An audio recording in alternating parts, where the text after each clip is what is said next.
Assalamualaikum warahmatullahi wabarakatuh. Bismillahirrahmanirrahim. Alhamdulillahirrabbilalamin. Wabihi nasta'in wa ala umuri dunya waddin. Assalatu wassalamu ala ashrafil anbiya'i wal mursalin Sayyidina Muhammadi wa ala alihi wa sahbihi ajma'in. Amma ba'du. Yang terhormat Bapak Muhammad Khalid Wardi selaku dosen pengampu mata kuliah usul fikih ini. Perkenalkan, saya Rosidatul Komariah dari Perbankan Syariah kelas D Fakultas Ekonomi dan Bisnis Islam IAIN Madura. Di sini saya akan presentasikan tentang Sa'ad Al-Azhariyat. Pertama-tama, marilah kita panjatkan puja dan puji syukur kita atas kehadiran Allah Subhanahu wa taala yang telah memberi rahmat kepada kita sehingga senantiasa melakukan presentasi pada pertemuan kali ini. Baik, untuk persingkat waktu, saya akan presentasikan materi yang akan saya presentasikan, yaitu Sa'ad Al-Azhariyat.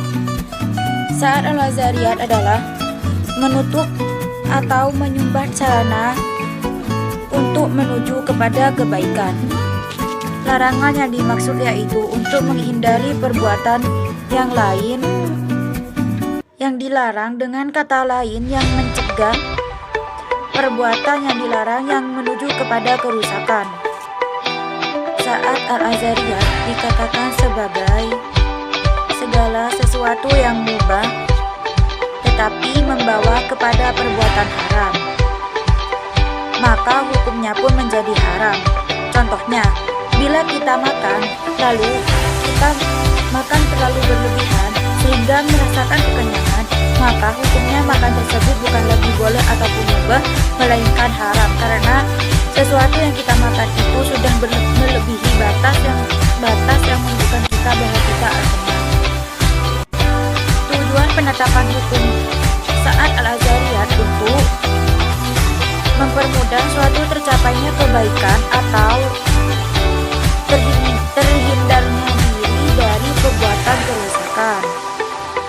Contohnya, seseorang akan melakukan sholat apabila ia telah mempelajari tata cara sholat. Jika seseorang tersebut tidak mempelajari tata cara sholat, maka orang tersebut tidak akan mengerjakan sholat yang sudah ditetapkan. Pengelompokan Sa'ad Al-Azhariyat. 1. Memandang pada akibat yang ditimbulkannya. 2. Dari segi tingkat yang dapat merusakkannya. 3. Dapat dilihat dari hukumnya. Baik, mari kita bahas mulai dari pengelompokan yang pertama, yaitu memandang pada akibat yang telah ditimbulkannya. Dalam pembahasan pertama ini, Ibnu Qayyim menjelaskan bahwa pengelompokan itu yang terjadi pada akibat yang ditimbulkannya terdiri dari 4. A. Zariyat yang pada dasarnya memang membawa kepada kerusakan. B. Zariyat yang ditentukan kepada sesuatu yang mubah tetapi dijadikan jalan untuk melakukan sesuatu perbuatan yang haram, sehingga yang mubah tersebut menjadi haram. C. Zariyat yang awalnya ditentukan untuk mubah tetapi tidak boleh ditunjukkan untuk kerusakan, di mana kerusakan tersebut lebih kejam daripada kebaikan. D. Zariyat yang pada awalnya disebut hukum mubah tetapi seringkali membawa kepada kerusakan yang lebih kecil dibandingkan dengan kebaikannya.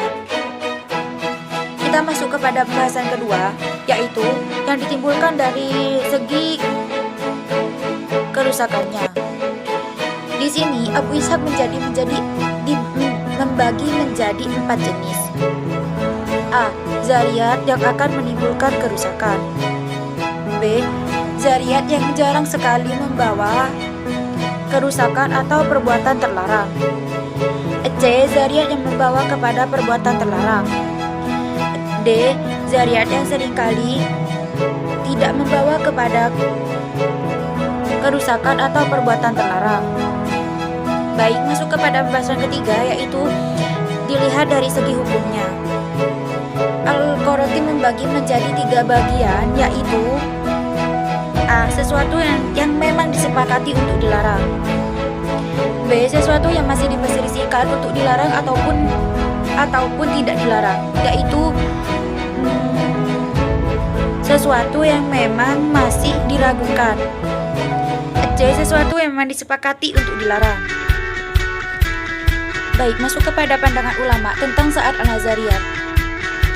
Perbedaan pendapat antara Syafi'iyah dan Hanafiyah dalam suatu transaksi yang dilihat ialah akad yang disepakati oleh orang yang saling berinteraksi, yaitu semisal antara penjual dan pembeli. Masuk kepada urgensi Sa'ad Al-Nazariyah. Urgensi pada masa kini yaitu perbuatan seperti mengeksploitasi sumber daya alam, semisal hutan, dan mengeksploitasi sumber daya alam yang secara berlebih-lebihan atau seperti air dan lain-lain. Contohnya yaitu gadai yang kemudian yang dikategorikan riba atau hampir mendekati riba. Sedangkan hukumnya dalam Islam gadai diperbolehkan dan sewa menyewa. Dan di dalam sewa menyewa terdapat perjanjian kedua belah pihak yang menyepakati terjadinya transaksi tersebut. Dan yang terakhir adalah jual beli hewan yang diharamkan, semisal seperti anjing. Anjing tersebut bisa dijual hewannya, namun jika menggunakan uang yang sudah menjadi uang yang dihasilkan dari anjing tersebut, maka hukumnya haram. Namun jika